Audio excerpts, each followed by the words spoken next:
Unto my friends I give my thoughts, unto my God my soul. Unto my foe I leave my love, these are of life the whole. Nay, there is something, a trifle left, who shall receive this dower? See, Mother Earth, a handful of dust, turned it into a flower.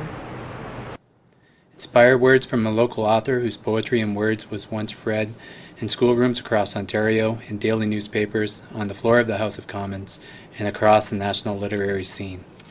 Ethelwyn Wetherald was born in 1857 in Rockwood, Ontario. At the age of 9, her family moved to Fenwick, Ontario, where Ethelwyn first became inspired by the scenes of nature that surrounded her.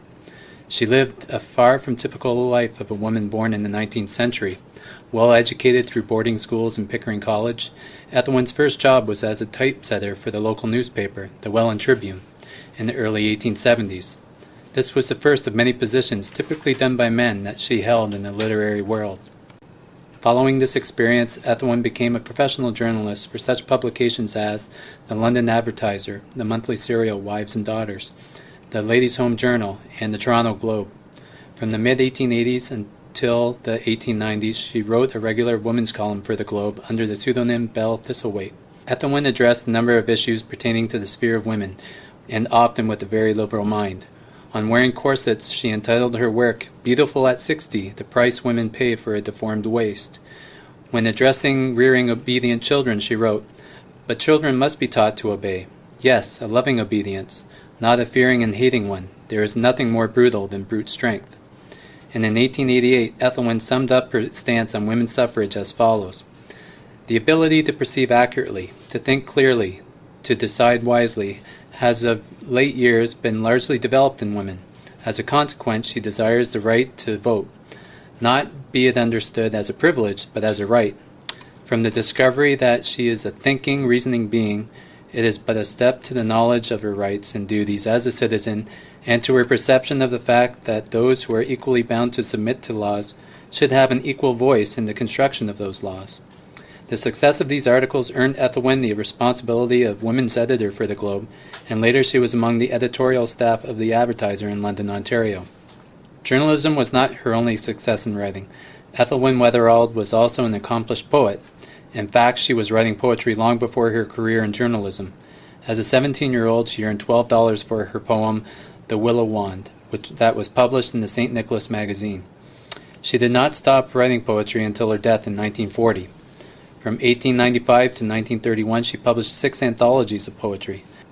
Living primarily on a farm in rural Fenwick, Ontario, Wetherald drew her inspiration from the daily scenes of nature around her property. Her work was used in Ontario school texts, most notably her poem, "The Red-Winged Blackbird." Her poems also won the attention of the Governor-General of Canada, Earl Grey, and Sir Wilfrid Laurier, who once quoted Wetherald's poem, "My Orders," in the House of Commons.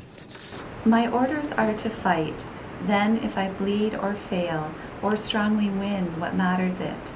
God only doth prevail. The servant craveth not, except to serve with might.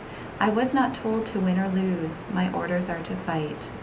Ethelwyn also had one novel published in 1921 entitled Treetop Morning, which she dedicated to her adopted daughter Dorothy. This archival collection reveals the professional and private life of one of Canada's early female poets.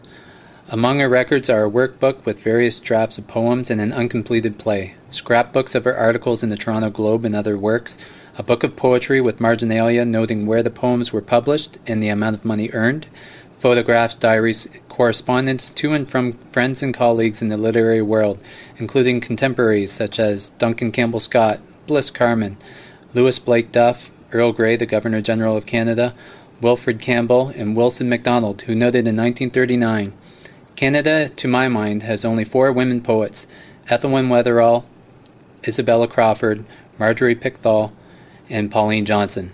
This collection can be found in the Special Collections and Archives located on the 10th floor of the James A. Gibson Library.